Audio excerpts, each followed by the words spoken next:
Girl stood nervously in front of Makoto, her heart racing as she gathered her courage. "Makoto-kun," she began, "I like you. Will you go out with me?" Makoto's expression shifted to one of regret as he bowed his head. "I'm really sorry, but due to home circumstances, I can't go out with you." The girl's face fell, and her eyes widened in disbelief. "But," she started, desperation creeping into her voice. He interrupted her with another apology. "I really can't. I'm sorry." Tears welled up in her eyes, and before he could say anything more, she turned and ran away, sobbing. Makoto felt a pang of guilt as he watched her go, wishing he could take back his words. "Thank you, sensei," he muttered, glancing at the woman hiding behind a tree. His teacher stepped out, shaking her head with a mix of disappointment and concern. "You should stop calling me every time you receive a confession, Makoto." He nodded. "I just don't want to get in trouble if the confession is a prank or a joke." "Why do you distrust people so much?" she asked. "You won't make friends with this attitude." Makoto's gaze hardened. "I don't need friends," he replied. He thanked her and turned to leave, but she stepped in front of him. "You must at least listen to what I have to say," she insisted. He believed that by being cautious, he could avoid any problems with false confessions. The old him would have been overcome with joy and then hurt, and he vowed never to make that mistake again. Memories flooded back to him from grade school, where he had been the class jokester. His crush, Shizuka, used to laugh at his antics, and that laughter had filled him with happiness. But one day, while they were playing, she told him to stop, stepped on a stone, and fell. In that moment, he froze, paralyzed by fear and regret. Other kids rushed over, concern etched on their faces as they checked on Shizuka. "Is she okay?" one boy asked, but then another shouted, "I saw Makoto push her." Panic surged through him as he remembered the band-aids in his bag. He dashed to retrieve them, but his hasty retreat only made it seem like he was running away. "Jerk! Don't run away. Apologize," a boy yelled after him. When he returned, he asked where Shizuka was, but a girl refused to tell him, her voice dripping with disdain. "You ran without saying sorry. There's no way we'll tell you." Makoto tried to defend himself, insisting he wasn't running away, but the damage was done. Rumors spread like wildfire, and he became the villain in a story he never wanted to be part of. He bumped Shizuka. He destroyed my notebook. He threw rocks. He called me ugly. The accusations piled up, and soon, no one wanted to listen to him. When he got home, his mother asked if he had heard a girl shouting at him. His little sister called him a jerk, accusing him of hurting Shizuka. He was in disbelief that they didn't even listen to his side of the story. "You don't understand," he pleaded, but his mother's stern gaze silenced him. "Do you know how bad you've been?" she asked, her disappointment palpable. His family was strict, and both parents favored his little sister. His mother told him to go back and apologize, but he felt trapped. He tried explaining, but she took her phone and called his school, further sealing his fate. None of Makoto's friends or even his family believed him. If they never would, why should he do anything to make them trust him? From that day on, he vowed to keep his distance. He immersed himself in books, spending every day in the library, where he found solace. His classmate Sada was always there, and one day he noticed a phone left on a desk. He pushed it toward her, asking if it was hers. Blushing, he mentioned that she had forgotten it at the library, and she thanked him with a warm smile.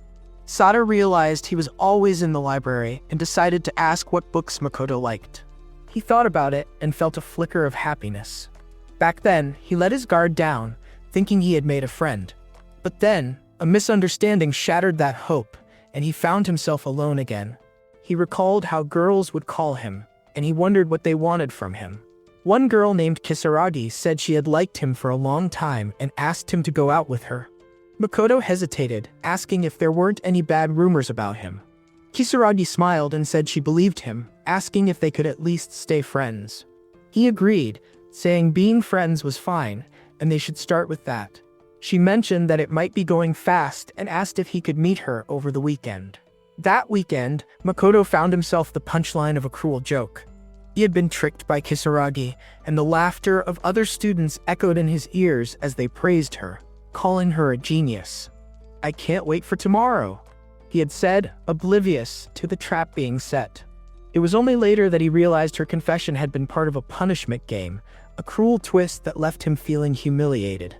Looking at his phone, he felt the remnants of his heart, which had dared to hope after the incident with Sada, shatter completely. He deleted Kisaragi's contact, feeling a cold emptiness settle in his chest. The bad things kept happening, and he felt the chill of the air seep into his bones, grateful for the gloves he wore to shield himself from the cold. "Morning, Makoto," a girl called out, her cheerful voice breaking through his thoughts. He recognized her as Ninako-san, but for a moment he struggled to remember her last name. He recalled her talking to him a bit during break time, but now, as he watched her interact with other girls, he felt a pang of anxiety. Ninako was chatting with a group of girls who were warning her about the horrible rumors surrounding him. "Are you sure it's safe to talk to him?" one girl asked, her tone laced with concern. But Ninako reassured them, "It's fine. Makoto isn't that kind of guy." Back home, Makoto read a message from Ninako suggesting they go to karaoke over the weekend, and she mentioned bringing a friend or two. He thought about the karaoke room and decided it should be okay since she would have her friends with her. But when he arrived, the atmosphere was anything but welcoming. Boys were laughing at him, one of them sneering, "Makoto can't get close to Ninako. What's wrong? Are you too emo?" They mocked him, asking if he really thought she would come. Another boy suggested they hang out with him to get all his stuff out. At that moment, Makoto realized he had been betrayed more than once. He should have never let his guard down. Anger and self-loathing washed over him as he thought about how he had fallen for the same trick repeatedly. He ended his middle school years in complete isolation. As he walked away, a girl called out to him, "Makoto." He turned to see Miyazaki Shizuka approaching. For some reason, all the girls who had betrayed him in the past seemed to end up at the same high school as him. He wondered why she was talking to him now, especially since she had never spoken to him throughout middle school. "I just want to go home," he muttered, trying to brush past her. But she looked surprised and followed him. "Is this your home?" she asked, her tone curious. Miyazaki mentioned that he seemed really gloomy and found it surprising that he didn't have friends. "I can be your friend if you want," she offered. Makoto was speechless. Why now? After all this time? "A lot has happened," she continued, "but it's water under the bridge. I thought you were forceful back then, but I never believed any of the bad rumors." He felt a mix of disbelief and frustration. The school life Miyazaki saw was completely different from his own. "You believe me?" he asked, his voice barely above a whisper. "Of course. You must quit being so meek," she urged. "We should go back to doing dumb things like we used to. What do you say?" "Why now?" he asked. She smiled, a hint of nostalgia in her eyes. "Are you mad because we've never spoken until now? We were in different classes, and I was too nervous to talk to you. I'm sorry for what happened before. I was scared, but I want to change now that I'm in high school and have found my courage." Makoto knew this story all too well. He had heard it before, and he felt a wall go up around his heart. "Please, just stay away from me," he said, his voice firm. "Stay away? Why?" she asked, her brow furrowing in confusion. "You used to like me. Stop being weird." "It's my fault," he said, his voice breaking. "I'm really sorry." The words hung in the air, leaving Miyazaki speechless. "It's too late for you to say you trust me now," he added, turning away from her. He walked inside, locking the door behind him. His little sister, who had been eavesdropping, called out, "Are you with Shizuka-chan?" Makoto felt a wave of embarrassment wash over him. "I'm back," he said, apologizing for being late. "Can I go upstairs?" "Stop being formal. We're siblings," she exclaimed, her voice cheerful.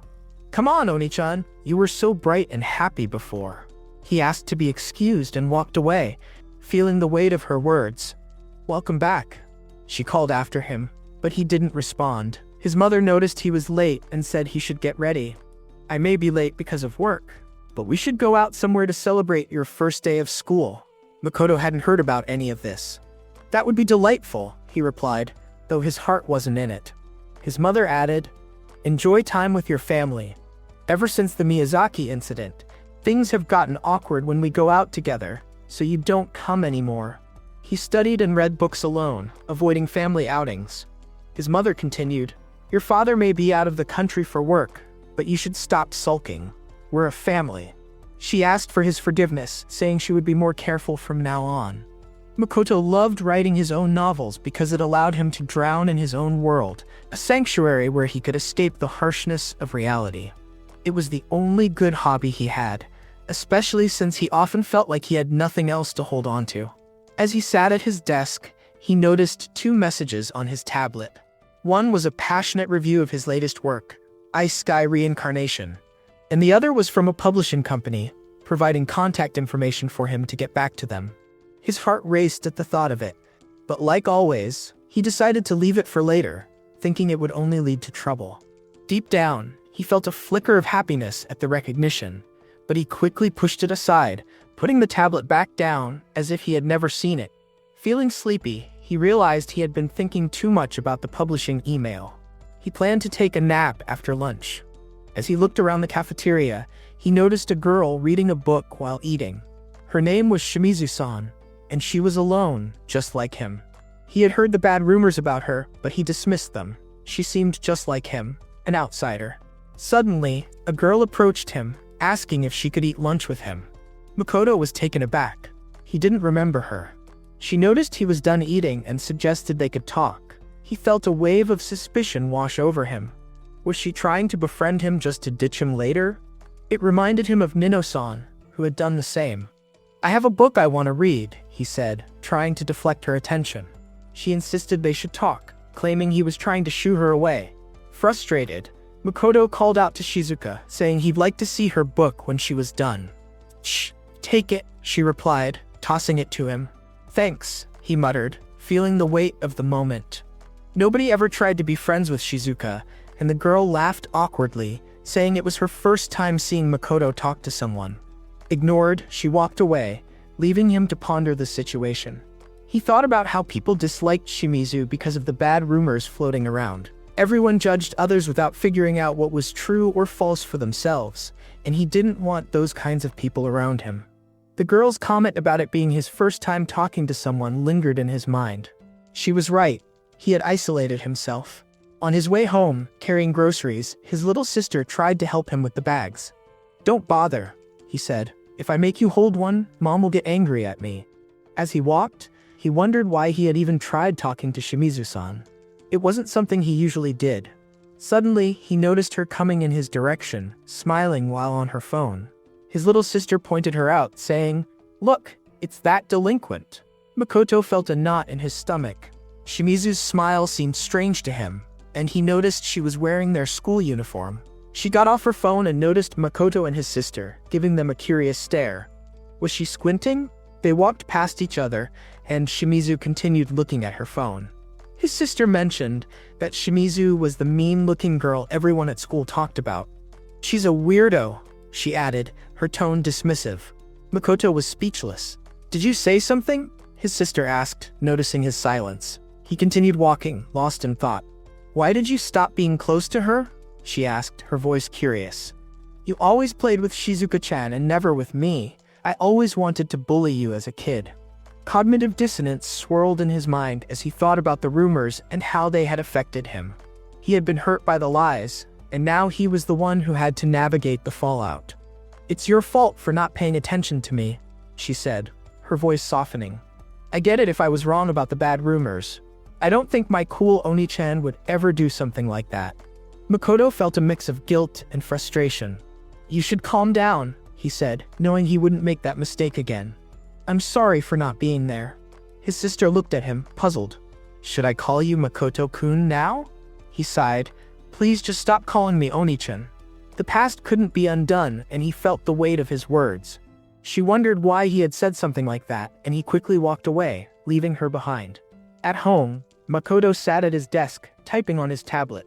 The conversation he had with his little sister Haruka had messed him up more than he thought. He just wanted to keep writing, to lose himself in the worlds he created.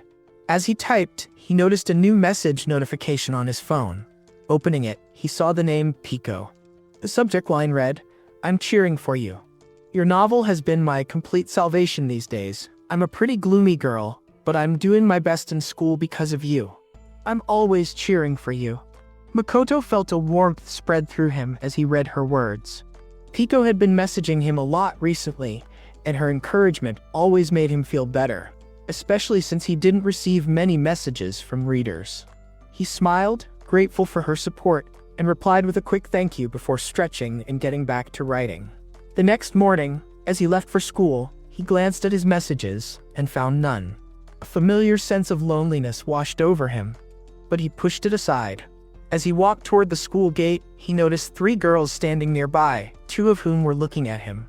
One of them called out, her voice cutting through the morning air. She approached him, a determined look on her face. "I want to talk to you, face to face." One of the girls introduced herself as Kurosawa Momo, a friend of Shizuka. "What are you smiling about?" she asked, her tone teasing. "My friend was serious about you." Makoto's heart raced. This wasn't a trick, he could see it in their eyes. Shizuka stepped forward, her expression earnest. "I didn't lie to you back then. I know a lot happened before, but that's in the past. Can we move on? I was thinking we could see a movie together. It might make you feel better too." Kurosawa hugged Shizuka, calling her a good girl and saying she was cute. Then, she turned to Makoto, her demeanor shifting. "And you? What's with your attitude? It's stupid. Nobody cares about the past. Even though you've done bad things, Shizuka said she likes you. Are you insane for making a fake confession?" "Stop," Shizuka interjected, her voice firm. "It's fine, Momo. Let's not do this." Makoto felt a mix of emotions swirling inside him. He had been hurt too many times to let his guard down again. "You don't understand," he said, his voice steady. "Have you ever been subjected to baseless slander? Have you ever tried to protect someone but ended up accused of something you didn't do? Have you ever been told horrible things by someone you cherished or betrayed by someone you trusted?" The girls fell silent, taken aback by his intensity. "I just want to be spared from trouble," he continued, his heart heavy. "It's too late to undo what's been done. Please, just leave me alone." Shizuka's eyes glistened with unshed tears as she turned and ran away, crying. Makoto watched her go, feeling a pang of regret. He had pushed her away again, and for what? In class, Shizuka sat at her desk, drinking from a bottle, her eyes glued to her phone. Makoto guessed she was reading a web novel, likely engrossed in a chapter she really liked. He noticed her typing furiously, and for a moment he felt a twinge of envy. He took out his phone, hoping for a message, but there was still nothing. He had wanted feedback after adding a new part to his novel yesterday. Just then, a notification popped up from Pico. Subject: "I absolutely love this part. I finally found the time to read it this morning. The newest chapter was absolutely great. It's a bit embarrassing to use the heart since I've never done that before, but it was just that great. I bumped into a little trouble this morning, but I felt better thanks to you. Please continue working hard." Makoto felt a rush of warmth as he read Pico's message, her words lifting his spirits. "I'm glad you enjoyed it," he thought, a smile creeping onto his face. He hesitated, wondering if replying right away would seem weird, as if he had been waiting for her message. But he dismissed the thought, feeling an urge to respond. He wanted to thank her and mention that he was planning a new chapter. As he typed, he noticed Shizuka staring at him, her gaze fixed on his face while she held her phone. He felt a flutter of anxiety, wondering what she was thinking. Just then, he received a ping notification on his phone. A new message. The subject line read, "If it's possible." Confused, he read it aloud. "If it's possible." Shizuka's eyes widened as she realized who she had been texting. Her face turned a deep shade of red, and in her flustered state, her phone slipped from her hands and fell to the floor.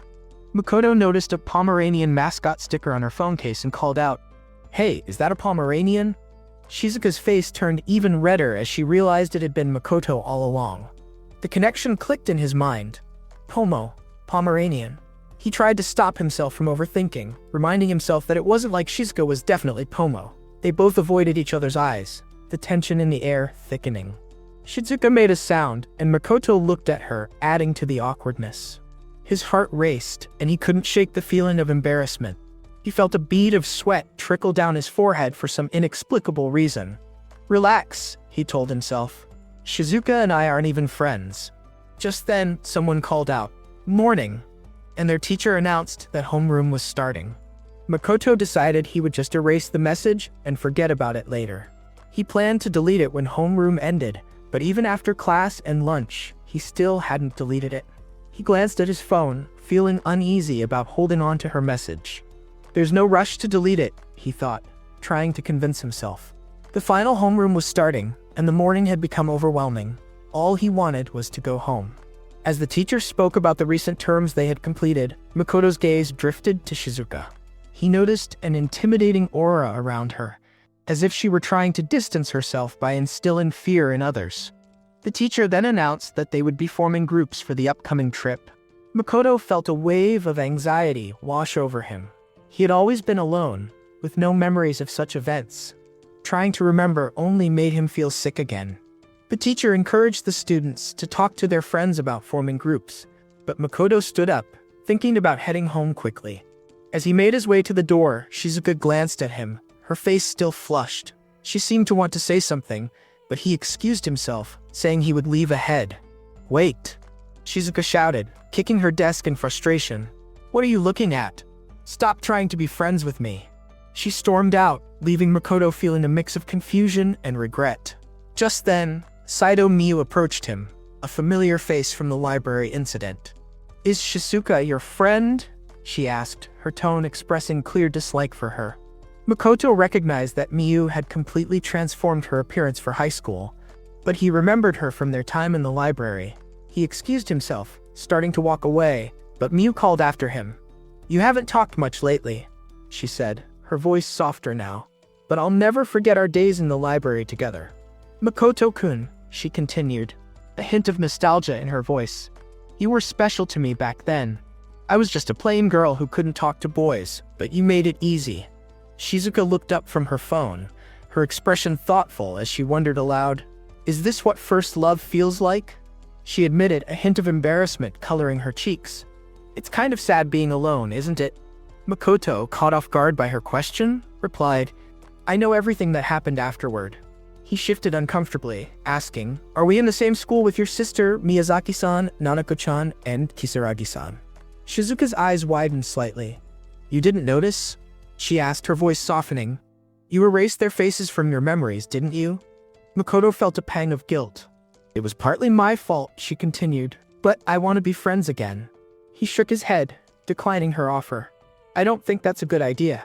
"But I've learned about romance games," she insisted, her enthusiasm bubbling over. "By learning from my mistakes, I can make things right." Makoto realized that his sister and childhood friend weren't the only ones who found ways to rationalize their feelings. Shizuka had her own struggles, and he could see that she was trying to make sense of it all. "I have something nice to show you," she said, taking off her glasses.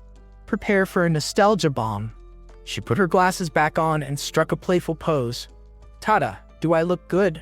Makoto couldn't help but chuckle at her antics, but he quickly tried to calm himself down. He reminded himself not to get swept away by emotions. Forget those middle school memories, he thought, repeating to himself that he was empty. He took out his phone, and Shizuka, still excited, asked, "Are you taking a photo of me? Make sure to use a filter." But Makoto was focused on his phone. A message from Pico popped up. "This is Pomo. A lot of things happened, but I'm really looking forward to the new chapter. Is it okay if I send you messages of support from now on? You don't need to answer. I'll send them anyway." Makoto felt a rush of relief and happiness. He thought Pico would never message him again. Meanwhile, Shizuka still believed he was about to take her picture, and he realized they had both recognized their personalities.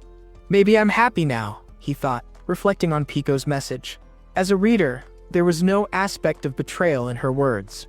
He realized he could be the one betraying her by not finishing what he started. When is that ever going to happen? He wondered. Determined, he decided to go home and write. As he entered his house, his mother called out, "Do you have a minute?" He quickly replied, "Sorry, I'm meeting a friend and don't have time to talk." His little sister Haruka chimed in, telling their mother to get ready since her brother was already done. Makoto felt a twinge of guilt, wishing they would go without him.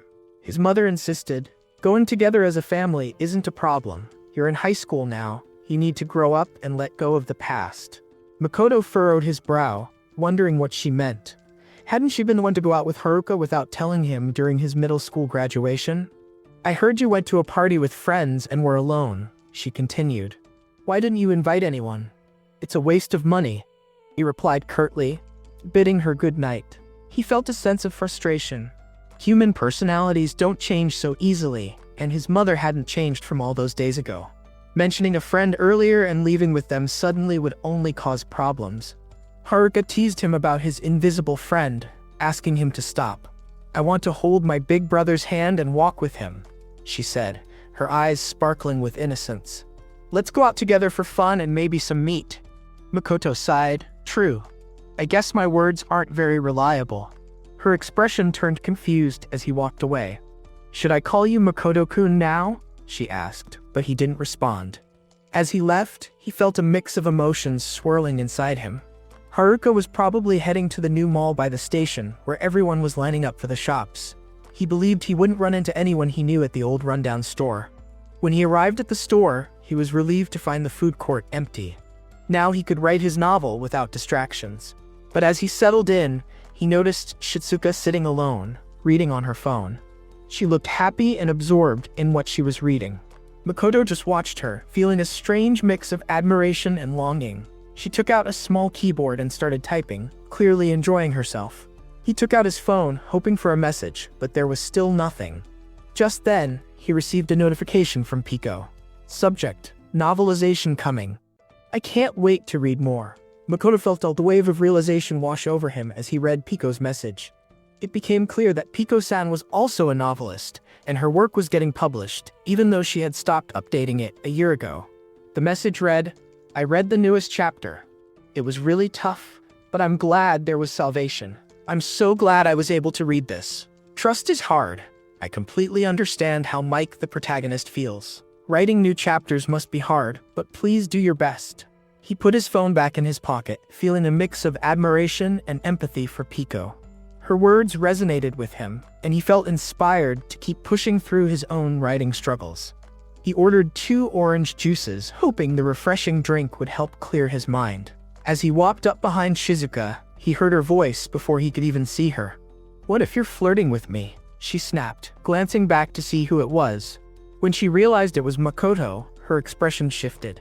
When did you get here? They ended up seated together, and Shizuka started to say something, but Makoto interrupted her. I know, and I don't feel like being friends with you either, he said bluntly. She turned away, sarcasm dripping from her words. What happened to your disgustingly polite tone? Shizuka continued. I have my own rumors too, though they're not as bad as yours. I'll just leave you alone. Makoto felt a twinge of confusion. Is my reputation really that terrible? He asked, trying to gauge her reaction.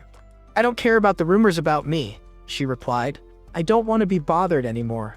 He knew the rumors surrounding her were pretty bad. Dating older men, extortion, violence, sneaking around at night.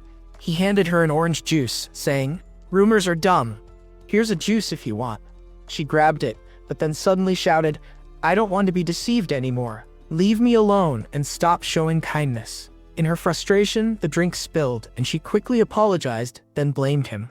Wait, you're at fault. I'm at fault for offering juice out of nowhere, he replied, incredulous. Shizuka accused him of not planning to have a friendly chat and demanded to know what he wanted from her.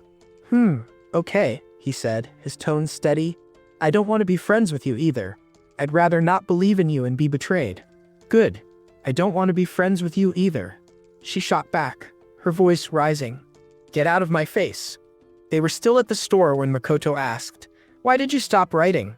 Shizuka looked surprised. How do you know? He stared at her, suspecting he had heard it from others. You bet I know, she admitted. We're not pretending otherwise. Don't worry, he said, trying to ease the tension. I won't be your friend, so relax. That's no excuse, she shouted, her frustration bubbling over. You always include too many dead people in your stories. It really hurts me. You should value your characters more. Makoto just stared at her, taken aback by her passion. She blushed slightly, then added, I'll let it slide because of the cute heroine. Can I read your work? He asked, admitting he hadn't read any yet. Shizuka hesitated, trying to stop him. No, wait. My old ones are all essays. He looked at her work on his phone and said, Romance? What an adventurous genre. Don't make fun of romance, she retorted, calling him mean and telling him to stop reading. Makoto continued reading and was surprised when the story started with a sudden breakup. Hey, your stories start with sudden deaths, he shot back, both of them feeling the heat of embarrassment. Shizuka took out her phone, wanting to read his stories too. Let me see yours, she insisted. Makoto felt his cheeks flush. No, it's embarrassing. She started laughing, and the tension between them began to dissipate. As night fell, Shizuka's stomach suddenly rumbled, breaking the moment of levity. I didn't have lunch, she admitted, looking sheepish. I guess we talked too much. Makoto wondered about the last time he spoke this much. Pico was knowledgeable, as expected from the real Shizuka. He mentioned that he would eat and leave, asking if she wanted to go home with him. My family is annoying and too trustworthy, she replied, her frustration evident. We don't get along well. Suddenly, Shizuka shouted, "Oh, give me a break." Makoto looked up, curious about what had triggered her outburst. Just then, a girl entered the store. "Oh, there you are," the girl exclaimed. "I'm here to get Enri-chan." Shizuka blushed in frustration, and Makoto just stared, intrigued. The girl hugged Shizuka from behind, calling her Oni-chan and telling her to stop. Makoto watched curiously as the girl asked, "Is this your friend?" and greeted him with a cheerful, "Hello." Both Shizuka and Makoto insisted they weren't friends, leaving the girl looking confused. "I'm Sion, Rich-chan's sister," she introduced herself, her eyes sparkling. "I'm happy my sister's with someone her age." Makoto introduced himself as Shizuka's classmate, Shinju Makoto. Sion then commented, "You're cute. You remind me of Tatarakuin from The Sword and the Bloodstained Hero, an anime protagonist Shizuka loves." Shizuka picked up her bag, telling Makoto she was leaving and reminding him they weren't friends. "I'm not planning on it either," he assured her, feeling a strange mix of emotions. Seon, tired from work, suggested they stay and chat a bit more, but Shizuka shouted, "Shut it. I'm leaving now." Realizing her slip-up, Shizuka tried to cover it, but Seon asked, "What's wrong?" Makoto, sensing the tension, told Shizuka to be careful as she prepared to leave. She turned to him and apologized, her expression softening. Seon looked surprised and asked, "Are you Neon-sensei, the author of Maku's Grand Ice Sky Adventure?" She eagerly asked him to confirm it, calling him Neon-sensei. Makoto, confused, didn't know where to start.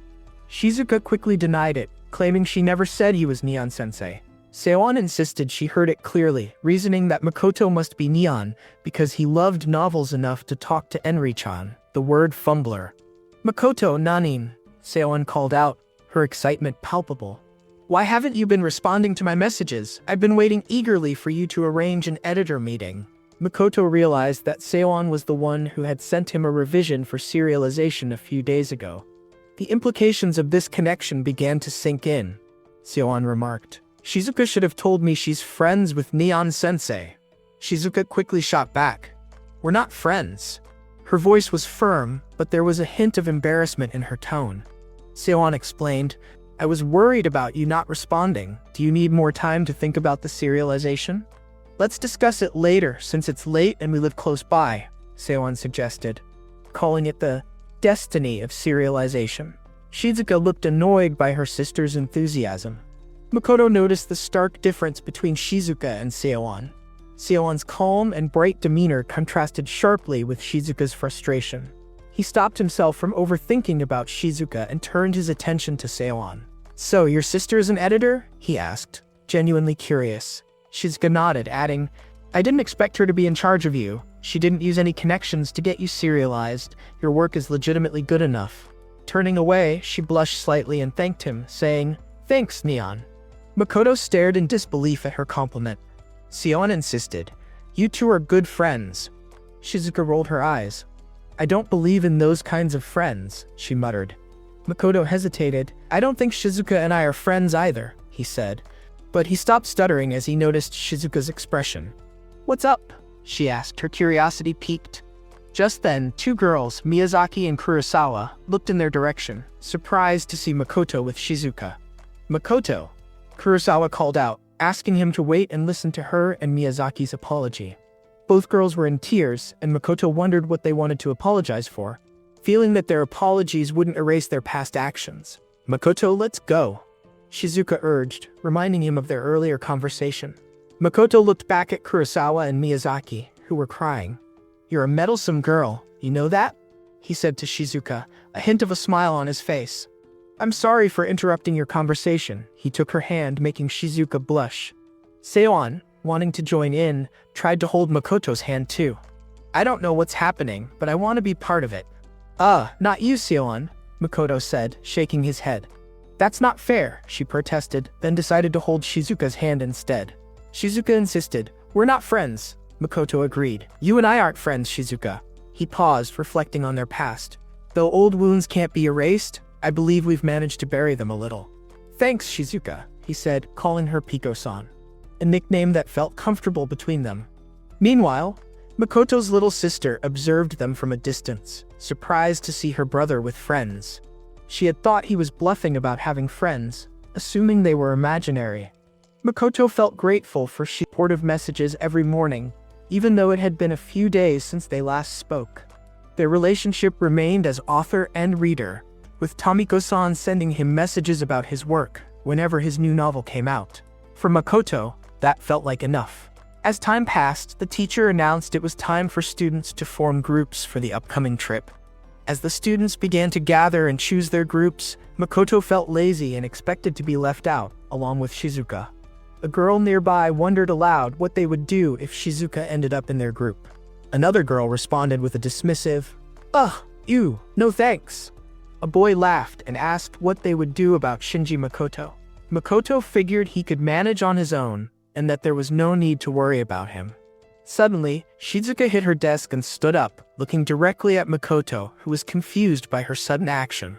She walked to the chalkboard, took a piece of chalk from another student, and declared, "I just want to get this over with and go home." With determination, she wrote her name and Makoto's name on the board, announcing, "We're a group of 2. Is everyone fine with it?" The teacher confirmed that it didn't matter if they were from different classes, and asked if the students had made their decisions. As Shizuka returned to her seat, Makoto stared at her, still blushing from the unexpected turn of events. "I'm not trying to get close to you," she insisted, her voice firm. "I just want to go home." "Oh, okay, whatever," Makoto replied, looking away. Shizuka grabbed her bag, ready to leave, while Makoto contemplated their situation. They were not friends, just Neon and Piko. He wondered why they had to be in the same group and how Neon would react to Piko's bold action. "It's easier this way," Shizuka explained. "I might end up with people I dislike otherwise." Makoto agreed, and she added, "You should be more direct with your words." "I can't be as straightforward as you are," he replied, a hint of a smile creeping onto his face. They both decided to stop talking about school for now. As they settled into a more comfortable silence, Makoto reflected on how long it had been since he hadn't felt alone during an outdoor class. Shizuka shifted the topic to his latest chapter and the possibility of getting published. "I finished the part that needs to be uploaded tonight," he mentioned, "but I still need to polish it a bit." "Publish? That's amazing," Shizuka said, her eyes lighting up. "You should be proud that your hobby is being recognized for publication." Makoto felt a mix of honor and anxiety. "Yeah, but since I'm underage, I'm concerned it might cause trouble for my parents." Shizuka reassured him. "There are many things to consider. Take your time to think about it." She then mentioned that he would be meeting her sister Seon the day after tomorrow. Although she seems aloof, Seon is passionate about her work. That's why she's never had a boyfriend, despite being so cute. Makoto noted Shizuka's blush and commented, "You must really like your sister." Shizuka looked surprised and insisted, "It's just because we're family." "Family, huh?" Makoto thought, wondering how his own father, whom he hadn't seen in a long time, would react to the idea of his novel getting published. Lost in thought, Shizuka snapped him out of it, asking why he looked so gloomy. "Let's have a writing battle." Her eyes sparkling with mischief. "Sure, is 500 words a good length?" He agreed, intrigued by the idea. They decided to write stories and have Seon rate them. "It's a battle, not that we're getting along or anything," Shizuka added, her tone teasing. Shizuka finished quickly, declaring, "All right, I win in speed." Makoto noted, speed isn't the point of the battle, but she told him to shut up and show her his story. He handed her his phone, and she read it with a smile. Watching her, Makoto covered his mouth with his hand, trying to suppress his laughter. Tears of joy streamed down his face as Shizuka teased him, asking if he was going to cry and claiming her work must be the best. "Yeah, you sure are amazing, Piko-san," he said, smiling brightly. She stared at him, a playful grin on her face. "Fufo? If you say so." The next morning at home, Makoto's mother greeted him with a cheerful, "Good morning," and asked if he was leaving early again. "Yeah, I'm off," he replied as he headed for the door. His mother's expression shifted, and she asked, "Is something wrong?" "Gosh, I'm at a loss for words. It doesn't matter whether you do it or not. Once it becomes a rumor, it will be the truth. That's the world we live in. You got caught for violence. For God's sake, stop making trouble." Don't create problems for the family. Her words echoed in his mind, and even if he wanted to forget them, he couldn't. It wasn't that she was a bad person. She had tried her best to be a perfect mother. She asked him to speak his mind before he left. Makoto reflected on how her words often broke his heart, cornering him. He wondered how she would react if he told her about the publication, realizing she didn't even know he wrote novels. The thought of a high schooler selling a novel he wrote as a hobby felt daunting. He wasn't sure how much his mother trusted him with such a venture. He still had time before meeting Seon tonight, so he decided he would think about it at school. It's nothing, he told his mother, brushing off her concern as he headed out. His little sister called out, "Oni-chan," and threw a kusamochi at him, saying he should have a safe trip. Usually, she never stopped talking about wanting to go with him. At school, in the staff room, a teacher called Makoto and Shizuka over. The teacher expressed surprise at how well they seemed to get along as friends. Shizuka quickly clarified, "We're not friends, you misunderstood." The teacher assured them she wasn't asking them to keep a low profile or avoid trouble. "After all, I'm just your homeroom teacher, but I'm also an adult closer to you than your families. If you need advice, I'm here." Shizuka asked, "What's your point?" The teacher explained, "The world is full of irrational things and school is a miniature version of it. I don't tell you to make as many friends as possible, but I encourage you to find someone you can trust, even if it's just one person." Makoto responded, "Sensei, I'm sorry, but even if you have someone to trust, someday they will eventually betray you." Shizuka nodded in agreement. "That's right. You're going to be backstabbed at some point. You never needed friends to begin with." The teacher raised an eyebrow, asking, "So you don't mind being betrayed?" Shizuka frowned, clearly not understanding the teacher's point. Makoto and Shizuka exchanged glances, and she snapped, "You idiot. Why are you looking at me at this time?" "I'm not looking at you," Makoto denied, feeling flustered. The teacher chuckled lightly, telling them they could leave when they were done. Shizuka asked if the teacher was just telling them not to skip the outdoor class, and Makoto shrugged, unsure of the teacher's intent. As they were about to leave, someone interrupted them. "Excuse me." A girl approached Makoto, saying, "Long time no see, Makoto-kun." Makoto was confused. "Long time no see. I'm sorry, but who are you?" The girl looked surprised. "Eh? You've got to be kidding." Makoto didn't remember her at all and wondered if it was a prank. She introduced herself as Kisaragi. "Kisaragi-san? Is she the girl who did that fake confession prank on me?" he thought, trying to recall her face. "Long time no see, Kisaragi," he replied, but he felt uneasy.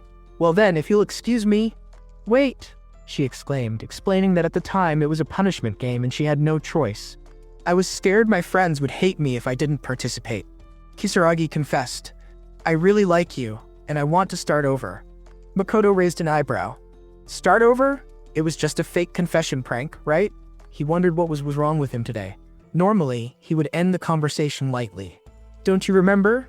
You were laughing at me back then," he reminded her, feeling uncomfortable with the attention. He didn't want this conversation in front of Shizuka. Kisaragi apologized again and asked him to go out with her this weekend. "It's already too late," he said, trying to brush her off. "But I was forced to do it that time." Kisaragi tried to justify her actions, not considering Makoto's feelings. She begged him while attempting to hug him. Shizuka stepped in, saying, "That's it. Makoto has plans for the outdoor class with me, so he has no time for idling." Kisaragi looked confused. "Why are you getting in the way?"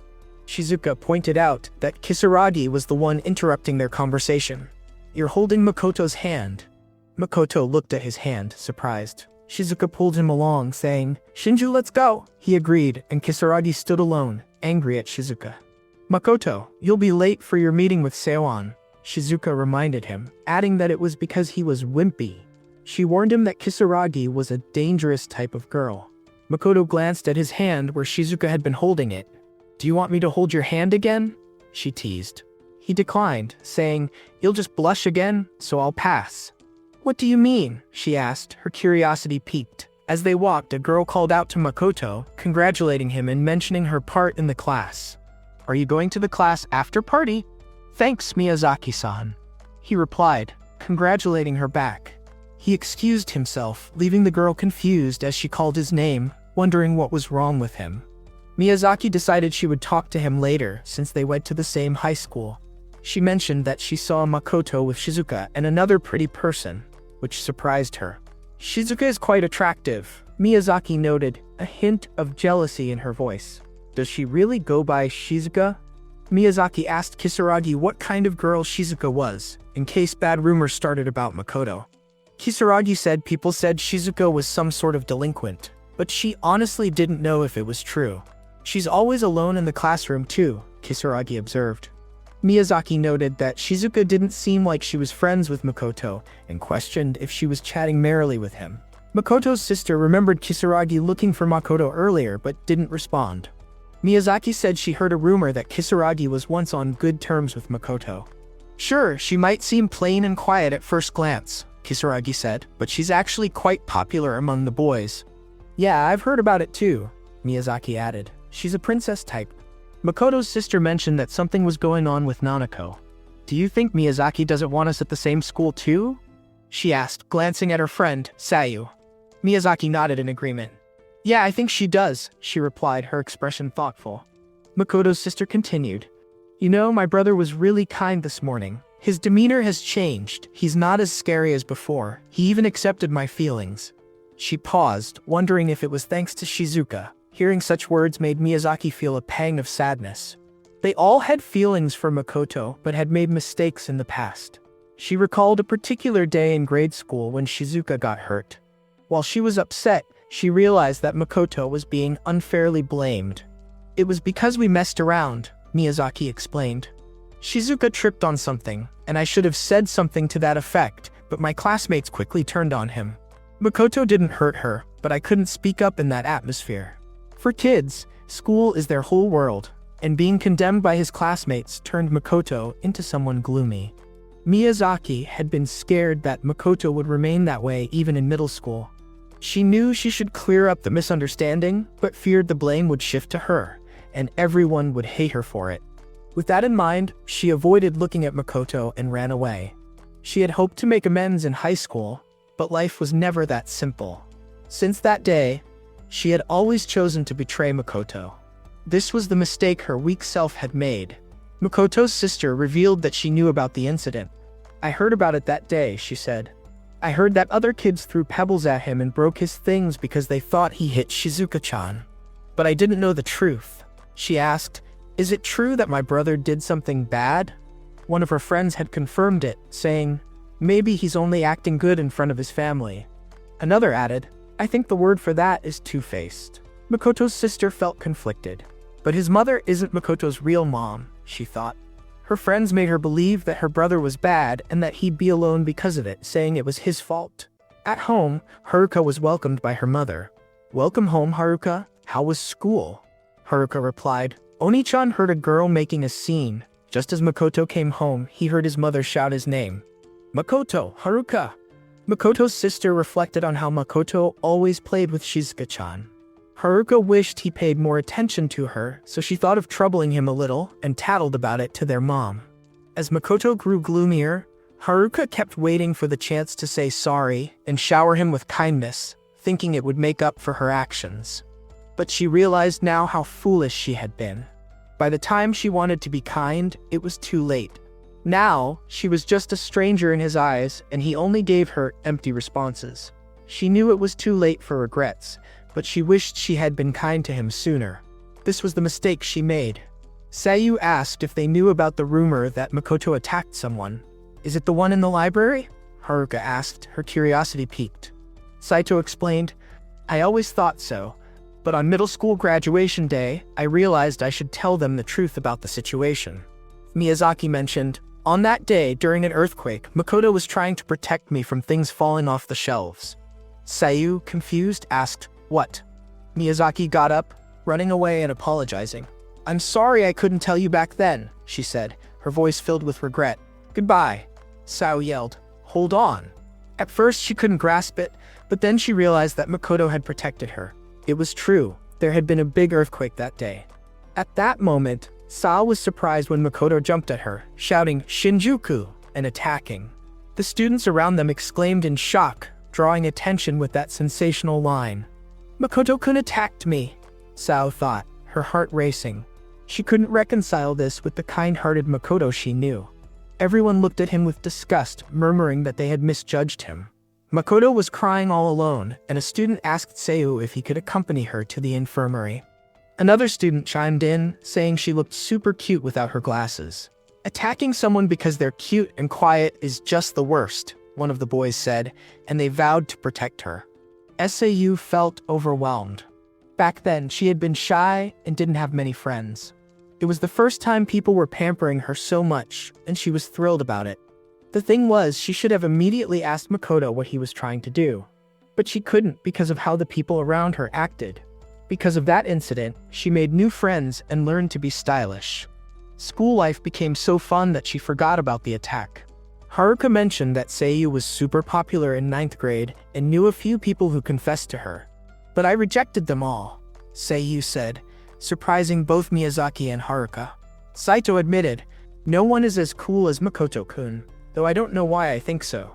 After someone told her the truth, she caught sight of him that same day, and happy memories from the library came flooding back. Sao held romantic feelings for him, understanding them as such. She desperately called out to him, but Makoto-kun didn't turn to look at her. In that moment, she realized what she had done to him all this time. That was her mistake. She had thought she would have a chance to talk with Makoto-kun in high school, but it turned out she couldn't. Miyazaki-san really regretted it. Even now, he's still important to me, but everything is my fault, she lamented. Haruka mentioned that if she had apologized sooner, things might have been different. Seiyu echoed, if only I had reached out to him sooner. No matter how much they wanted to apologize to Makoto, it felt meaningless. There's no reason for him to believe us, Seiyu said, her voice filled with despair. So what can we do? I want to apologize to him right now, Haruka exclaimed, her determination shining through. But they both knew that Makoto wouldn't look at them. Miyazaki suggested, we must take actions that will make Makoto turn back to his kinder self. Then, and only then, can we apologize. The group excitedly agreed to take action. Haruka vowed to do her best, and Miyu decided to try talking to Makoto more often. However, Miyazaki cautioned, we shouldn't get in contact with him directly. Sue asked, what do you mean? We just agreed to take action. Haruka supported Miyazaki, saying, since we are the ones who hurt Makoto, we shouldn't even be allowed near him. Entering his personal space is not an option. And words of regret mean nothing at this point. We don't even have the right to love him anymore, especially since the Yankee girl, Shizuka, has managed to take back Makoto's heart. They should support her all the way. Miyazaki and Seiyu were confused at first, but then they realized that while they couldn't undo their mistakes, they could support Shizuka. Seiyu agreed, and they decided to help progress the relationship between Shizuka and Makoto, supporting them in any way they could. However they could, they decided to focus on the nearest event, prioritizing the prevention of obstacles from entering the scene. Stopping Kisaragi-san and Nino-san became their top priority. They laughed together, feeling a sense of unity in their new mission. Although their reason for meeting wasn't exactly a good one, they were glad they had come together and talked. They encouraged each other to do their best and agreed that this would be a secret between them. An alliance was formed. Kurosawa gazes into the distance, her eyes softening with nostalgia as memories of her sister's past kindness flood back. But the warmth fades. Her feelings toward Miyazaki have shifted, a cold detachment settling in. She recalls Saito's gentle gestures, yet her heart stays stubbornly still. The girls exchange knowing glances, confronting their old mistakes and the scars they've left on Makoto. Makoto wrestles with his inner void, a fortress of distrust and numbness built brick by brick.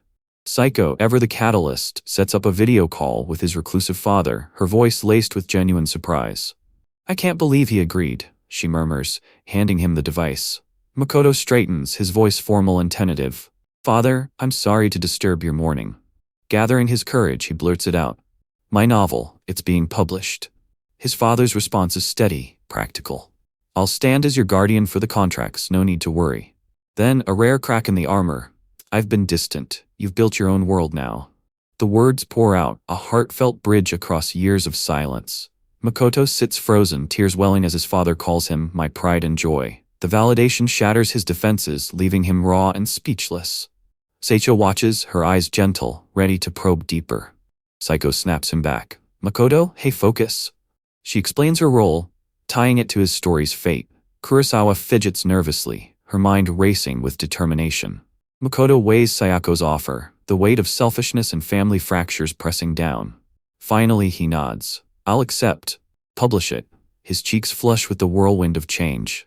Kurosawa offers quiet congratulations, her support a steady anchor. Makoto's gratitude overflows, touched by their faith. As he steps into his quiet home, the city streets fade behind him. His mother awaits, already briefed by his father. I heard about the book, she says, concern etching her face. Makoto's reply is icy. I won't cause trouble. He apologizes formally, and to his shock, she accepts it as good news. Desperate, he bargains. I'll follow your path, just let me publish this. He bows deeply, pleading, his intensity startling her. Her expression melts. I was only thinking of your future, she confesses, tears streaming. I wanted to hear it from you. In a bright pivot, she suggests a celebration dinner. Makoto's fear of her disapproval lingers, but she presses. Why tell your father first? Hurt colors her voice. He explains his assumption she wouldn't get it. She corrects him. I lacked guidance, not belief. Tears fall as she admits the pain of past disbelief. Makoto vows to leave if he causes more trouble, his eyes a storm of resignation and rebellion. His mother collapses into sobs, apologizing profusely for her past harshness and the wounds her words inflicted. I'm so sorry, Makoto, she chokes out, her voice breaking. His sister, eyes wide with panic, clings to him. Don't leave. Please, I can't bear losing you. She pours out her love, acknowledging his yearning for independence but trembling at the void it might create. I get it. You need your space. But what about us? Tearfully, his mother suggests a compromise. Live in your grandfather's old house. It's empty, waiting. His sister snaps, her frustration boiling over. Mother, you fuss too much. Let him breathe. But the mother stands firm, pride swelling in her voice. I'm proud of you, son.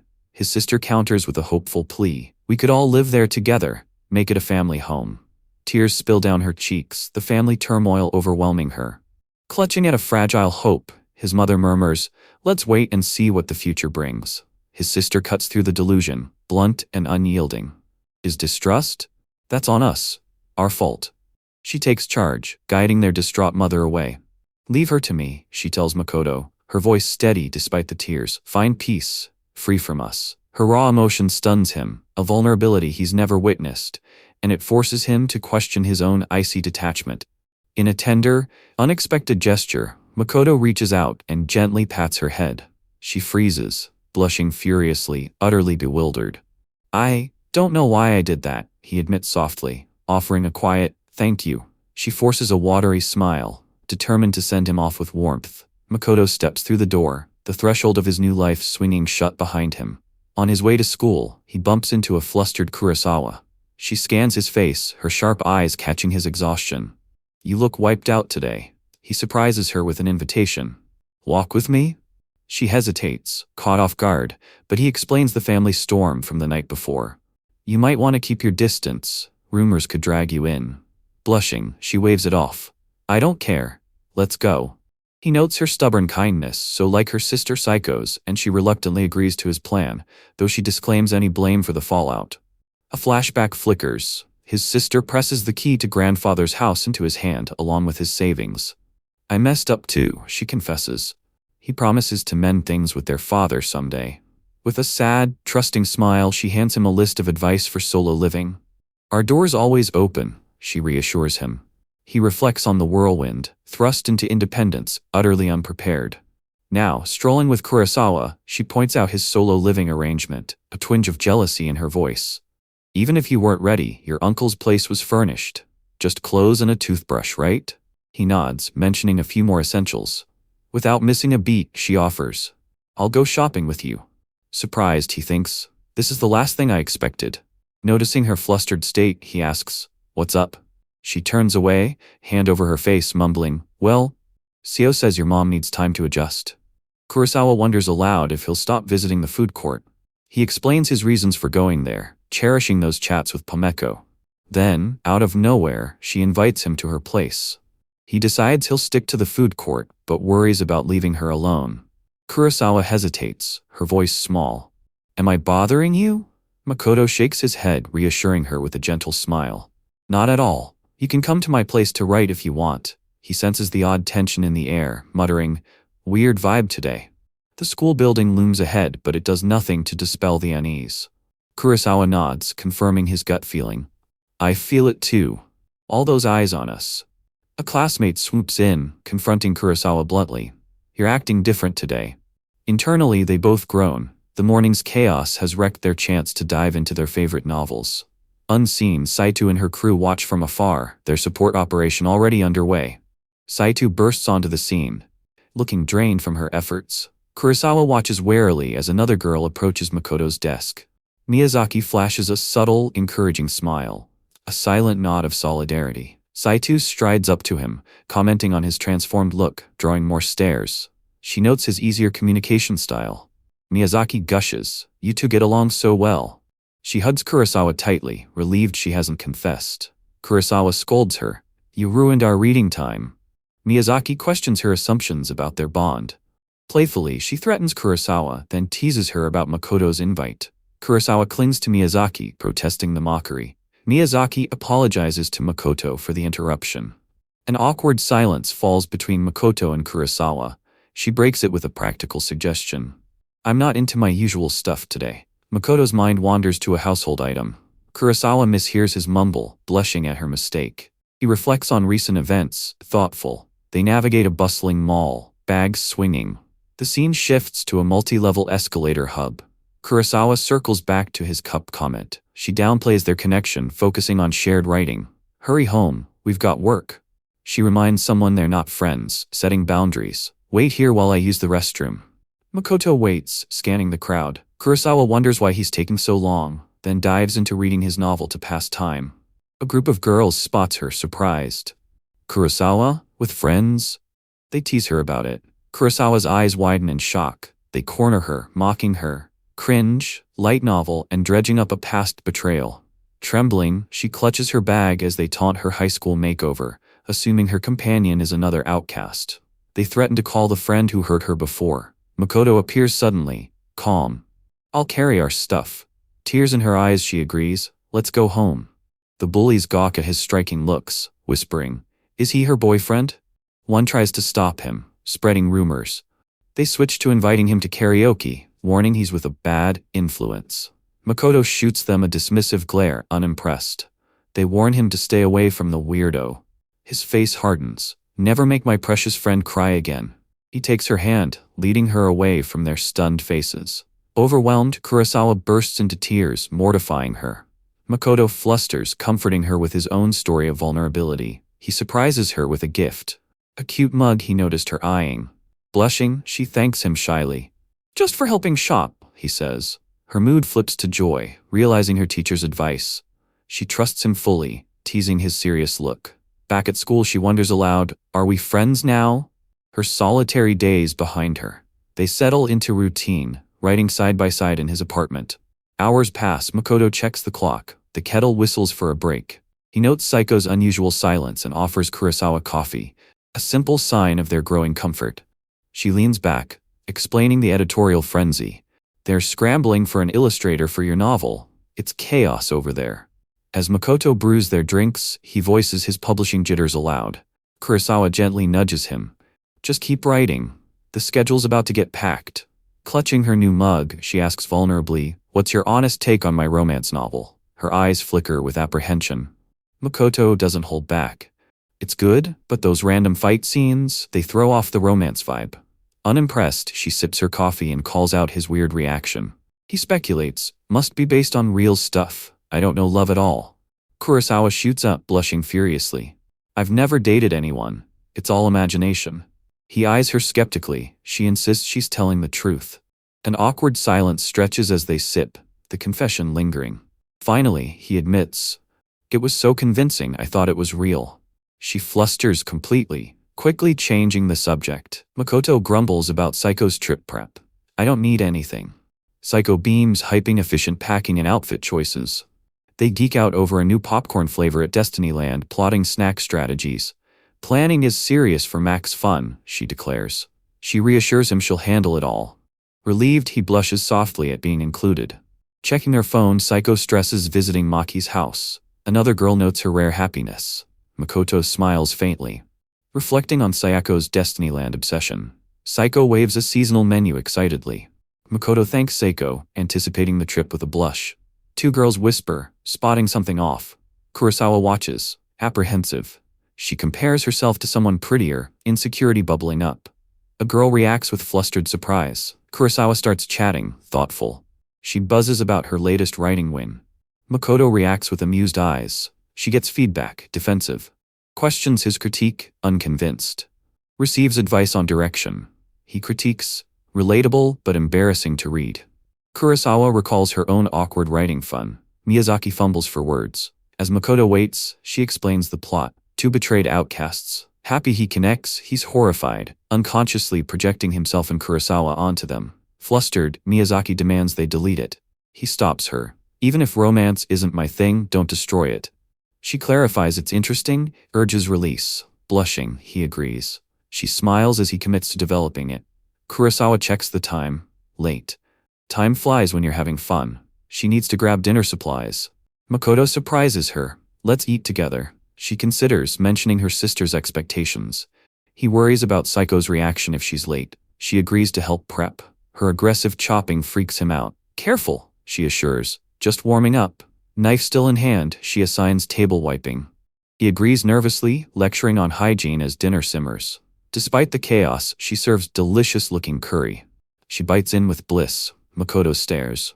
The meal's a frenzy of eating and near chokes, him ready with a drink. Domestic peace settles as they finish in silence. Kurosawa tackles dishes, buzzing about Destinyland. Makoto gets saddled with a guidebook and orders to memorize the map. She dreams of characters. He frets over her clumsiness with plates. He dives in, strategizing rides and parades. She's overwhelmed with excitement, doubting sleep. This anticipation? It must be friendship. A thrilling new feeling. The scene shifts to Shinju, recalling his lonely middle school trip. Ignored by classmates, no fond memories, just isolation. Shinju paces a quiet street, phone in hand, cursing his over-eagerness. He's way too early. Nearby, Shinuzuka waves goodbye to her mother, beaming with trip excitement. Her mom grins, thrilled to see her daughter so alive. Shinju plays it cool, denying his own buzz as he walks off, but a telltale blush betrays him. He jolts at bumping into Shinuzuka around the corner, awkwardly admitting, "Got here too soon." She suggests killing time near the station. Her mom watches from the doorway, smiling knowingly. The mother steps out, surprising Shinuzuka by greeting Shinju warmly. "Nice to meet you, my daughter's friend." Henry's mom greets Makoto enthusiastically. Having heard all about him, Henry squirms in embarrassment. They urge the pairs to go enjoy themselves. Makoto notes Henry's casual look, a fresh change. They walk to school in awkward silence. Makoto comments on Henry's outfit, startling her. She explains she dressed up for the day. He quietly compliments her, making her blush. Flustered, she reacts to his rare praise. He suggests enjoying the trip, setting an upbeat vibe. She laughs, delighted. He brushes it off. The train zooms by as they chat light novels, time vanishing. Arriving swiftly, they kill time before the group. Makoto suggests a walk. Henry notes limited options. Her excitement bubbles over, pointing them onward. A familiar face interrupts. Kurosawa greets them with a simple, "Good morning." Makoto surprises everyone with a genuine smile back. Their teacher spots them, noting the outcasts bonding. Makoto sighs wearily. "Yeah, we're friends now." The teacher waves them off, urging fun memories. Kurosawa teases Makoto's fake smile, shattering the moment. She admits she never saw friendship coming. He agrees, distrust lingering. She backtracks, clarifying loyalty to her crew. He processes it thoughtfully. Henry excitedly suggests a Mucky shop. Henry blushes at her outburst. She explains Mucky's a chinchilla mascot. Henry vows to find him for a photo. Makoto apologizes quietly, finally getting it. Kurosawa blushes, suggesting a group selfie. They pose before a window display. Photos as keys to memories. Feigning nonchalance, Makoto asks whose phone. She says both, fumbling with selfie mode. Triumphantly, she activates it. Holding up the phone, she realizes the distance is off. "Closer, or you're out." Hesitant, he steps in. The screen shows their awkward first try. Flustered, she guides him on etiquette. The timer snaps a tense but natural shot. Reviewing it, they laugh at the awkwardness but cherish the memory. Energized, Kurosawa declares a photo mission. Destinyland's grand entrance looms, crowds swirling. Henry looks troubled. Makoto notices Henry's discomfort, sparking quiet talk. He asks if his chapter bored her. She reassures, hyping the fun day. She confirms her excitement, preferring quieter spots. Makoto checks his phone, opting to read. He reacts to something, agreeing. Henry puzzles at his shift. The group gathers. Henry asks about an author. The teacher gives event instructions. Kurosawa nearly trips in excitement. Makoto instinctively grabs her. She recovers, flashing a peace sign. Brimming with energy, she poses determinedly. Gazing at the castle, she gushes about fun. He dryly mentions tickets. Checking her phone for the plan, she spots a raccoon mascot in the crowd. Eyes sparkling, she debates photo versus schedule. Spontaneous fun beats plans. They snap a pic with the mascot. She reviews it, with a delighted grin. On a heart-pounding roller coaster, a queasy Makoto pops some medicine, while Kurosawa screams with glee, soaking in the adrenaline. Later they steal a quiet moment on a bench, munching snacks as the sun dips low. Kurosawa savors her churro, pure bliss on her face. Spotting goofy headbands, she declares Makoto needs one. He resists, mortified, but she insists it's park normalcy. Defeated, he dons it, groaning at the absurdity. Seeing his misery, she offers an out. Take it off if you hate it. To cheer him, she slips on bunny ears, her playful display startling him. She twirls, and a blushing Makoto murmurs, "It suits you." He turns away, flustered, threatening not to buy his, leaving her puzzled by his shyness. Their eyes land on a solitary dark-haired girl, sparking curiosity about her tale. He questions her distraction. She brushes it off, but her gaze stays thoughtful. The girl's face twists in distress, tears brimming. Henry asks Shinju if she can approach. He agrees, foreboding settling in. Shinju watches, warning it won't end well. Henry bluntly asks what she's doing, bewildering her. With a gentle smile, she inquires if she's lost her friends. The girl stammers denial as Henry leans closer. Enrei spots a trio of smirking girls, the bullies. As they saunter off, Makoto and Enri glare. The girl crumbles in tears. Embarrassed, she lashes out, clutching her bag and insisting she's fine, shoving away Enrei's help. Tears flowing, she questions Henry's motives. Henry introduces herself and Makoto, explaining their school trip. She asks the girl's name, offering kindness. Hesitant, she reveals Huzaki Chisa, 3rd grade. She demands to be left alone. Henry uses a formal honorific. Concerned, she asks if friends abandoned her. Chisa snaps it's none of their business. Frustrated, she admits anger at the girls. Henry compliments her accessory, seeking Shinju's nod. Chisa flusters, face red, accusing mockery. But Henry sees hope in her tears. Makoto cuts in bluntly. Stop crying, let's get a drink. Holding tea, calmer Chisa thanks Henry quietly. A loud stomach growl betrays her hunger. Henry realizes it's lunchtime. She grabs Chisa's hand decisively, announcing they're eating, dragging a bewildered Chesa to a restaurant. Makoto trails, dryly noting Henry's graceful friend-making. At the restaurant, Henry orders enthusiastically, prompting shy Chisa to choose. Her phone reveals the truth, blocked by her friends. Overwhelmed, Chisa wonders why she's there. Makoto and Shinju listen as Henry shares a past loneliness. She spots a stuffed animal on Chisa's bag. Shinju claims it as his friend. Henry defends her pug Tetsuro. She confesses bus sadness. Makoto and Henry exchange surprised looks. Shinju and Henry bond. Makoto recalls his school isolation. Henry admits a conflict led to her shunning. Makoto remembers false accusations branding him a criminal. Bewildered Chisa watches their intense talk. They share betrayals by friends and family, the inability to cry, vowing never to trust again. A silent bond forms, leaving Chisa on the sidelines. Makoto relates through a shared hero story. Blushing, Chisa asks his interests, lowering her guard.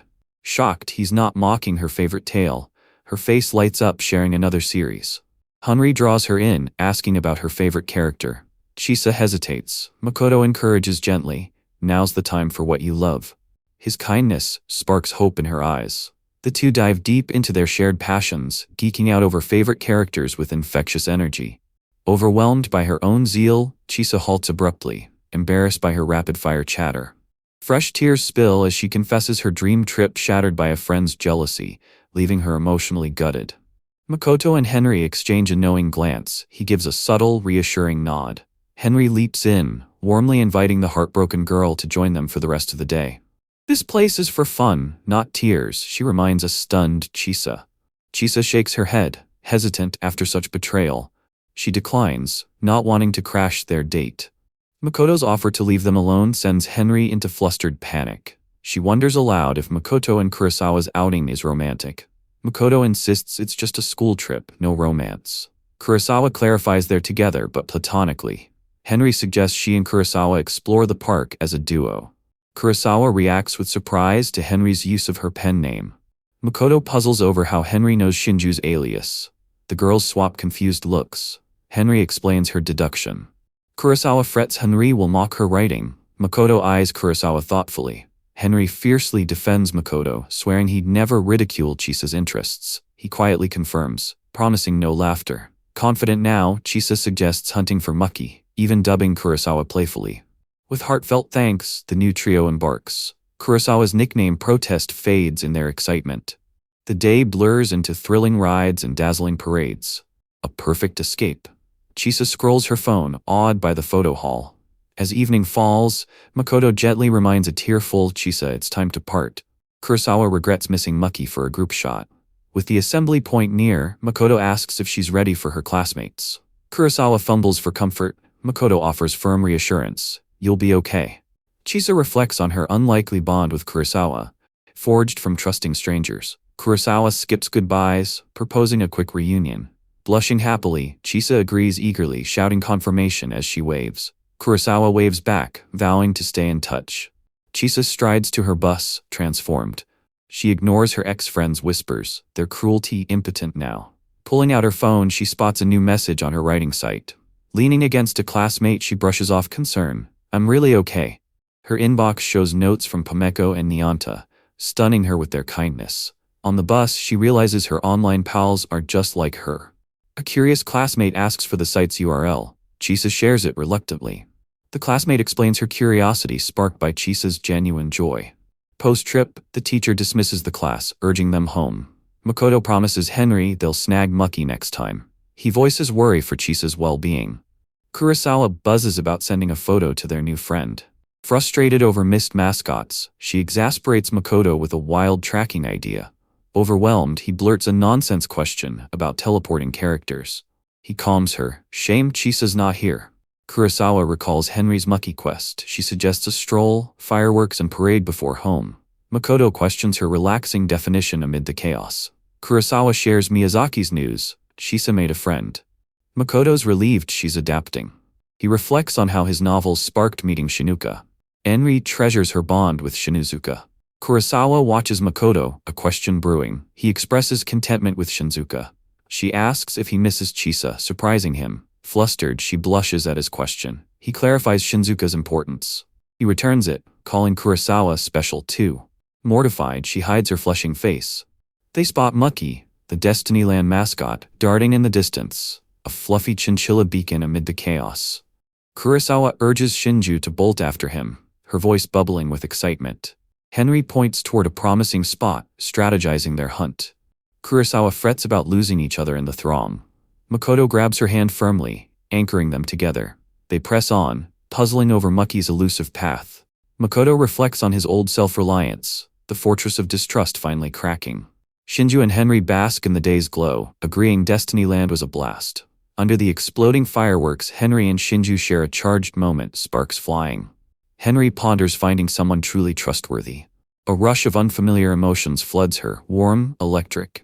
She realizes her feelings haven't faded, they've ignited. Henry sees Shinju as irreplaceably special. Makoto muses on meeting Shinuzuka, a turning point. Henry asks permission to call him Henry. She inquires about a nickname for Shinju too. Makoto consents to his first name, surprising her with his ease. Mucky pops up curiously, drawing them in. Henry and Shinju steal another intimate moment beneath the pyrotechnics. They vow to journey onward together. Hand in hand, they step into a fresh chapter. Gratitude for their meeting flows, with promises of unity. A Mucky keychain dangles from Makoto's bag, a tangible memory. Henry sports one too, an emblem of their bond. Kurosawa greets Henry, spotting the keychain and blushing faintly. Henry darts out the door, shushing her giddy mother. Makoto greets her casually by her first name Henry, startling her. Blushing, Henry murmurs a shy reply as her mom watches with a sly grin. Her mother fusses over a crooked ribbon, fixing it despite Henry's squirms. Then, she invites Makoto to dinner, horrifying Henry. Mortified, Henry hustles him away, explaining her mom's talk plan. Really just relentless teasing. Makoto ponders it thoughtfully, as Henry insists it's not that. He unveils his theory, flustering her into averted eyes. She admits avoiding his pen name around her mom. Embarrassed, she turns away. A realization hits. She confirms his hunch. He accepts calmly, noting editor woes like his meddling sister. They shift to the weekend editorial visit. Henry clutches her bag nervously, offering to join him. He agrees, warning against tardiness. Her spirits soar. She suggests karaoke afterward. Makoto weighs it, intrigued despite unease. Henry proposes inviting Chisa, smiling brightly. The celebration's set. Back at school, mundane routine resumes. In class, Makoto overhears gossip about Henry's softened vibe. One boy calls her cute. An irritating pang hits him. His feelings for Henry are more than friendly. He winces, denying it's love to keep things simple. Henry pops up, declaring it's time to go. Her question jolts him from his turmoil. Before he responds, Saito and Miyazaki snatch Henry, muffling her protests. Flustered, Makoto mumbles it's home time. Sayu apologizes. Makoto and Kurosawa watch them vanish. Sayu lingers with a final goodbye to Makoto down the hall. The abrupt exit leaves Kurosawa deeply troubled, her brow furrowed, while Makoto's annoyance simmers visibly. As they walk, Kurosawa shatters the silence, probing about his old friendship with Saito. Makoto senses her gloom and tries lightening the mood with a casual question. She brushes it aside, pressing if he should reconcile with his ex-friend. The question lingers, thick with unspoken tension. Makoto shuts it down bluntly. Henry's the only one who matters to me now. His confession leaves Kurosawa blushing and stammering, disbelief etched on her face. Awkward silence descends before she murmurs, it's time to head home. Back at his place, Kurosawa shifts to a grave tone. She bears her past, admitting a lifelong fear of men rooted in childhood. She recalls a teasing boy who shaped her distrust, his rough persistence bleeding into junior high despite her unease. She tolerated him, sensing no true malice, but classmates whispered he had a fiancée, branding her a homewrecker and turning the class against her. Makoto tries to end the painful talk, but she agrees calmly.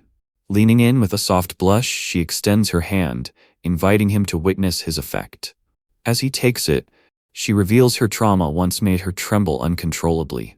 Holding his hand, she confesses writing and his presence distracted her, but fear crept back in solitude. With a confident smile, she evokes the fireworks festival, the moment his calm banished her fears. She hugs him from behind, declaring it's her turn to heal him. Resting her head on his shoulder, her gentle touch cracks his stoic shell. Overwhelmed, Makoto's composure crumbles, tears flood his blushing face. He admits his deepest yearnings, simple friendships, family meals, the ache for a comforting embrace. Sobbing freely, he confesses ignoring his pain was a lie, it always lingered. She reassures him she'll always be there. He accepts he can't fool himself anymore. Frozen in her embrace, flustered by the emotions and closeness, he turns to her eyes and declares Henry as his dearest. Shocked, she stares back as he admits the truth. He's in love with her. Wiping tears with a new smile, inspiration surges. He can finally write a real love story. The scene shifts to a bustling city. They gawk at a towering office building, weekend crowds swirling. Henry marvels at Saiko's impressive company. Makoto feels dwarfed by the urban sprawl. Approaching the entrance, she confesses surprise at the publisher's grandeur despite its fame. Makoto admits she's right, nerves mounting. She clenches her fist fiercely. Puff out your chest. Act imposing. She coaches his reception announcement, but he stays unfazed. He admits he's glad she's here. A vulnerable crack. Her confidence wanes. She offers to announce him or call his sister. He silences her panic with a gentle forehead bonk, startling her quiet. She boasts she's visited big buildings before. An exhausted Saiko emerges, apologizing for her disheveled all-nighter state. She greets them professionally despite wariness. Henry frets over her sister. Henry and Makoto return the greeting, poised for the meeting. Saiko bursts with energy, promising a fun editorial session. Leading them down the hall, she halts at their intertwined hands, blurting if they're dating. Her loud query stuns them both. Beet-red Henry denies it vehemently. Mortified by her sister's meddling, Henry fumes. Makoto glares, unamused. Saiko teases their distant act, feigning shock at denial. Henry shushes her, promising details later. Arriving grandly, Saiko ushers them into the bustling editorial office. Henry stares at the promotional art, her eyes wide with aspiration, imagining her own stories leaping off the page as comic books. Makoto's utterly entranced by a poster for a hit series, confessing his fandom with rare enthusiasm. Saiko grins, pointing out his beaming face. This office is a dream factory. The sisters exchange a warm smile, delighted by his genuine spark. Saiko guides a resolute Makoto to the meeting room. Time to forge your dream. Henry cheers him on. He vows to return victorious. Saiko steers Henry to a waiting room for privacy. Dramatically, she laments separating the newlyweds, mortifying Henry into a furious blush. Henry hustles her sister along as Makoto flees the awkwardness. In the empty room, Henry fidgets anxiously, the clock's ticks echoing her nerves. The meeting wraps with Saiko thanking a solemn Makoto. He exhales relief, admitting the professional vibe rattled him despite their bond. She suggests tackling mundane details next time. Back in familiar territory, Saiko spots Makoto's shift. Playfully, she teases his love for Henry. He stammers, flustered. She muses on Henry's literary passion. Jokingly, she warns against hurting Henry. She vows to keep their secret, highlighting friendship. Distracted, Makoto half listens. Saiko abruptly ends it, fretting over Henry's reaction. She wishes him luck on his date, confusing him. Henry waits intently, focused on the meeting. Saiko assures she'll manage business. He wonders if their outing counts as a date. Henry appears concerned, bombarding him with questions about surviving without a breakdown. Makoto calms her. Everything went smoothly. Her face lights up, praising Saiko's editing prowess. Relieved, she admits readiness for a rescue. Eliciting his gentle smile, he takes her hand, a wordless promise. A soft blush warms Henry's cheeks as peace settles over her. Business done, she bubbles about, celebrating with pancakes and karaoke. Saiko peeks wistfully, wishing to join. Makoto warns her to be careful as they depart on their date. Waving tearfully, Saiko wishes her sister office luck. Outside, Makoto sighs deeply, confessing his meeting nerves. They hit a vibrant city stretch, a lively contrast to the corporate quiet. Henry's eyes gleam with anticipation, pledging a celebration day. She leads cheerfully, following Saiko's directions. Her joy peaks, daydreaming about pancakes and karaoke. A shop window of cream puffs snares her attention, then a cute outfit derails them further. Every adorable store, cosmetics, sweets, beckons, scattering their plans. Makoto chuckles softly at her boundless, distractible zeal. A message from Chisa jolts Henry from her trance. Panic sets in. She's almost at the spot. They've strayed so far. The pancake place is a mystery. Makoto grumbles about date rumors and texts. Henry smiles knowingly, savoring his fluster. Taking his hand, she confesses walking with him makes every shop magical. A cheerful wave interrupts. Chisa spots them. Henry introduces Makoto formally. Chisa hugs Henry, calling her big sister affectionately. She boasts above-average test scores. On new friends, Chisa casually drops she has a boyfriend. Makoto greets simply. Chisa returns it, using his pen name. Henry's floored, unleashing questions. Makoto gapes in disbelief. Flustered, Chisa calms her, embarrassed. To pivot, she drags Henry for food, then shyly tells Makoto she's glad to see him again. With a flicker of hesitation, she extends her hand and takes his. To everyone's shock, Makoto stares down at their intertwined fingers, pure astonishment etching his face. Chisa guides Henry and Makoto toward their spot. The trio approaches a charming restaurant, primed for celebration. Warm welcomes at the door amplify the cozy vibe. A friendly server seats them, noting the group. Henry calms a slightly overwhelmed Chisa about the upscale ambiance. Chisa confesses her nerves, unaccustomed to elegance. Makoto and Chisa exchange a knowing glance, perhaps about Henry. Chisa and Henry buzz excitedly over the menu, choices dizzying. They debate preferences. Chisa favors a crepe. Makoto's baffled, reminding them of pancakes. Henry and Chisa playfully clash over desserts, arguing pancakes. Chisa proposes sharing treats, stunning Makoto. The menu tempts with desserts, each selects. They savor choosing as a group, friendship deepening. Chisa cherishes the novelty of sharing with friends. Makoto watches desserts arrive. Impressed by Henry's parfait, the chef flambés a crepe for flair. Gorgeous plates dazzle them. Chisa relishes her parfait's taste and beauty. Henry marvels at her crepe's unique twist. Makoto discovers pancake appeal. The girls urge him to sample. Makoto ponders shared histories. The girls lament scarce true friends. Kurosawa offers him a bite. Henry and Kurosawa probe his reluctance. He tries it, amazed by the flavor. He voices joy, moved by the sharing. Exiting the restaurant, they thank for the meal. Henry suggests karaoke, surprising Kurosawa and Makoto. Chisa announces she must leave, blushing happily. She explains studying with a friend, softening. Henry's intrigued, asking if it's the boy, flustering Chisa. Waving farewell, Chisa thanks them deeply, vowing contact. As she departs, Henry notes her new friends. Makoto agrees quietly. Chisa spins back, yelling for them to enjoy their date, leaving them stunned. Blushing, Henry steers a flustered Makoto to the karaoke bar, forging ahead. Inside the room, Henry sits relaxedly. Makoto sits tense beside her. Leaning to the tablet, he seeks song help. Henry turns, curious about his tastes, never heard him sing. Makoto reveals he's never done karaoke, shocking Henry. He corrects, once tricked into it, a dark past memory rising. Henry panics, apologizing for triggering pain. He reassures sincerely, saying he's fine with her now. Blushing, Henry thanks him quietly. She questions his openness. He clarifies his feelings aren't new. Henry confesses reciprocation, always happy together. Makoto admits fear of coming past haunting him and ruining her fun. With a radiant smile, he credits her for his peace. Overwhelmed, Henry's eyes well with tears gazing at him. Ari reflects on their fun date. Snuggling close, she thanks for the wonderful time, joy beaming. They share a tender moment, connection intensifying. Makoto's thoughts anchor in the present, a serious undertone. Henry worries about his book's publication, shifting tone. He reassures, stressing friendship and her success potential. She proposes celebrating publication together, eyes sparkling.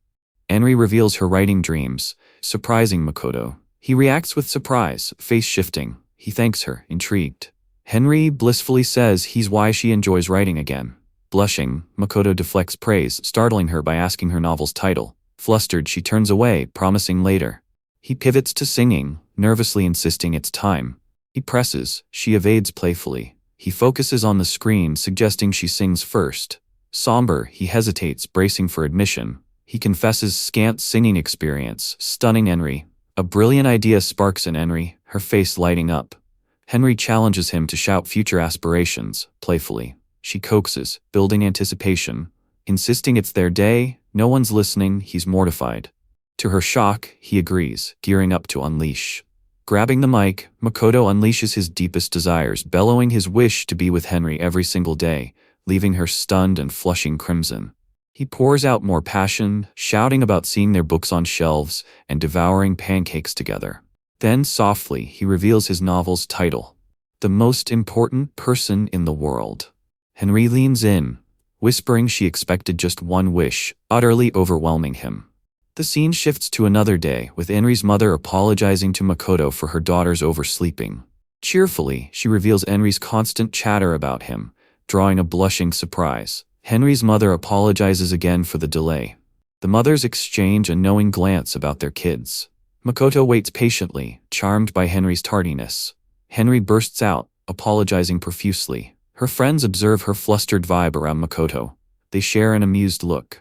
Henry drags Makoto away from the gossipers. She explains her mother's karaoke misunderstanding. Henry confirms it was a mix-up. Henry and her friends spot someone approaching. Her friends discuss Makoto's uniqueness. Henry sees Makoto and Kurosawa nearing.